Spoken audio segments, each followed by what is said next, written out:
Father's Day has come and gone, but that doesn't mean we can't talk about some of the fathers and sons of the coaster world. Parks across the US have a knack for giving a coaster an iconic title, only to then name a newer ride with a similar one, or vice versa when they rename a coaster. Regardless, whether it's by design, name, or sheer placement, this creates a unique father-son duo at the respective parks. With that being said, here's a look at 7 father-son coaster duos across the US. My name is Avery, and this is United Coasters. This video is going to be a tier list with grades ranging from elite to awful, and it's also 100% opinionated, as I haven't had a chance to ride most of them. Starting off, we head to Hershey Park in Pennsylvania to look at Comet and Mini Comet. Although Comet is still standing as a staple at the park, Mini Comet, the short-lived steel kiddie coaster, took up a small portion of land in an oval-shaped format. This coaster was moved around multiple times in the park and was only at Hershey Park for 4 years before being removed due to maintenance issues. The father coaster, Comet, opened in 1946 and is still in operation. This PTC coaster is the oldest operating coaster at Hershey Park and is the classic here with its traditional out and back layout. Despite this park having rides like Sky Rush and Wildcat's Revenge, Comet is still considered to be a crowd favorite here. Unfortunately for this tier list, the notoriety of Comet alone can't bolster its placement. So for the lack of anything memorable for the Sun Coaster Mini Comet, this duo lands in the awful category. Next is a newer father-son combo with Jersey Devil and Little Devil at Six Flags Great America in Jackson, New Jersey. For starters, only the theming and name tie these two together, as the coaster's make and model are completely different. Looking first at Little Devil, this is a rebranded kiddie coaster made by Zamperla, previously named Roadrunner Railway. This coaster originally opened in 1999 and since then has been offering a thrilling ride for young enthusiasts. The experience is the same, but in 2021, along with the opening of the coaster Jersey Devil, Roadrunner Railway was rebranded as Little Devil to coincide with the new ride. Speaking of, Jersey Devil is a single rail RMC Raptor that is extreme in all aspects. This airtime packed coaster holds 12 riders and stands tall at 130 feet, with its angle of descent being 87 degrees on that first drop.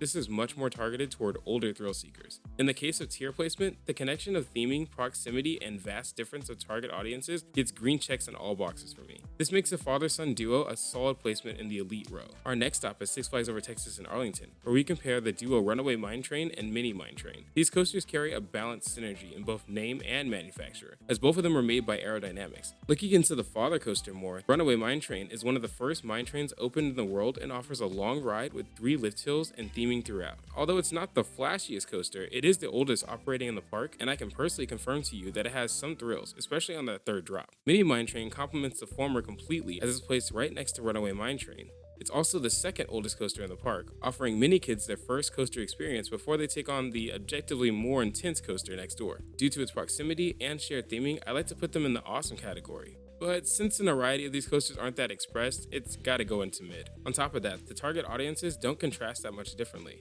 with Runaway Mine Train being targeted toward teens and kids, and Mini Mine Trains opting more for families. The fourth duo will take us all the way up to Cedar Point in Sandusky, Ohio, with Blue Streak and Steel Vengeance. Now, this doesn't look like a direct father-son duo at first, but coaster heads know that Steel Vengeance was created from the classic Woody in the park, Mean Streak. Starting with Blue Streak, this PTC coaster just turned 60 this year and still plays an important part in the park's lineup. With Cedar Point being overly dominated by record-breaking high-throw coasters, Blue Streak remains as one of the rides that can accommodate families. Don't get me wrong, even though this is a conventional out-and-back layout, it looks to offer a thrilling experience nevertheless. Blue Streak is the oldest coaster in the park and is considered to be the father in this duo, with a much more intense Mean Streak opening up in 1991 to great reviews in its early life. This coaster was created by the Din Corporation and offered its long rides for older enthusiasts for 25 years, although the latter part of its original lifetime was leading to a lot of complaints of discomfort and overall jankiness. That's why in 2016, this wooden coaster was converted into a wood-steel hybrid named Steel Vengeance by Rocky Mountain Construction. This changed the borderline great coaster to a phenomenal one and in many people's top 5 greatest of all-time coasters. For the tier list, this hits on everything I'm looking for in an elite duo, except for theming, but I think the history of these two coasters vastly overshadows that, so elite tier it is. The fifth one on this list is the epitome of a father-son duo, and the reason I even came up with this video in the first place. I'm talking about the duo of the Beast and Son of Beast at Kings Island and Mason, Ohio. Starting with the father, the Beast opened in 1979 and was created by Kings Island themselves. This monumentous coaster stood as a marvel of its time and still offers a unique ride spanning over 4 minutes and comprises 2 chain lift hills just to navigate you through its terrain. Going from that to the Son of the Beast looks like a step in the right direction on paper. Built in the same park, the Son of the Beast was yet another extreme wooden coaster, but had nearly double the height of its father and increased the speed.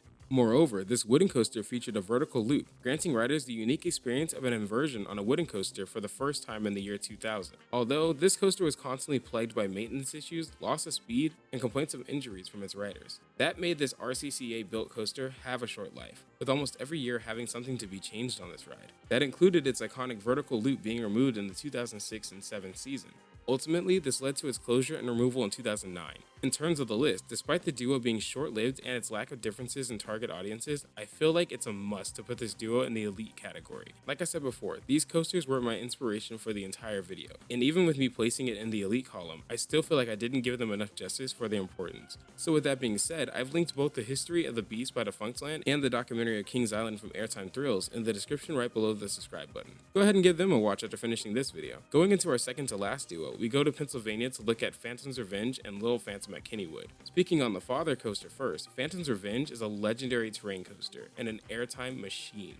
Opening in 1991, this Aero-made coaster actually started off as a multi-looping coaster named Still Phantom, but was later changed to become a airtime-focused roller coaster by the manufacturer Morgan. The new designers removed its 4 loops and added extreme forces in its drops instead, all while keeping its original lift hill and height. This coaster is made for thrill seekers and is currently in my top 20 bucket list of coasters I want to ride in the US. Looking at the son of the world-class coaster, we have Little Phantom. This Molina & Sons kiddie coaster first opened in 1996 and is another conventional kiddie coaster. But with its theming to make it look like its father coaster, Little Phantom is the perfect ride for younger enthusiasts. I mean, it honestly reminds me of Jersey Devil and Little Devil's comparison already on this tier list. And for the pair of the Phantoms matching its theme and names, as well as having the most separation in its audiences, this also has to go into the elite tier.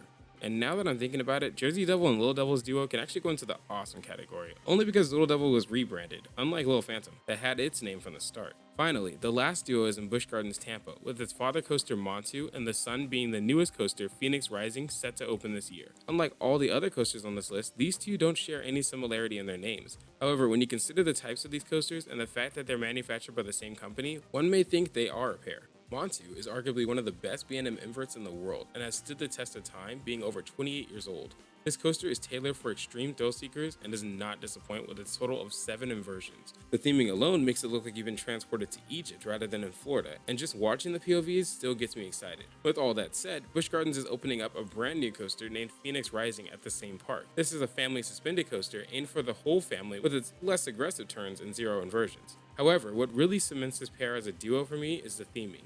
Like I said about the father coaster, Phoenix Rising will debut with some awe-inspiring theming too, not to mention the inclusion of onboard audio. Seeing that this is as close as the Sun coaster can get to mimicking its father coaster while having a starkly different target audience, I had to put this into the awesome tier. As soon as I saw the name and type of this coaster, I immediately thought of Baby Montu, which is a good thing. When you think of it, a good father coaster pair should give off the feeling of either improvements or an appeal to a different audience. So this duo is definitely on top in terms of audience. Regardless of the non-connecting names, I can still see young enthusiasts going on Phoenix Rising and then looking towards Montu as their next coaster to conquer in the future. That's my tier list for just some of the father-son coaster duos. I may have had a little bit more bias for some of these coasters, but I mean, it's my list. Let me know in the comments below if you agree, disagree, or thought of some duos that I didn't talk about. And if you stayed this long, consider giving this video a like and subscribing. It really helps. Lastly, I just want to say thank you for watching, and remember to stay in.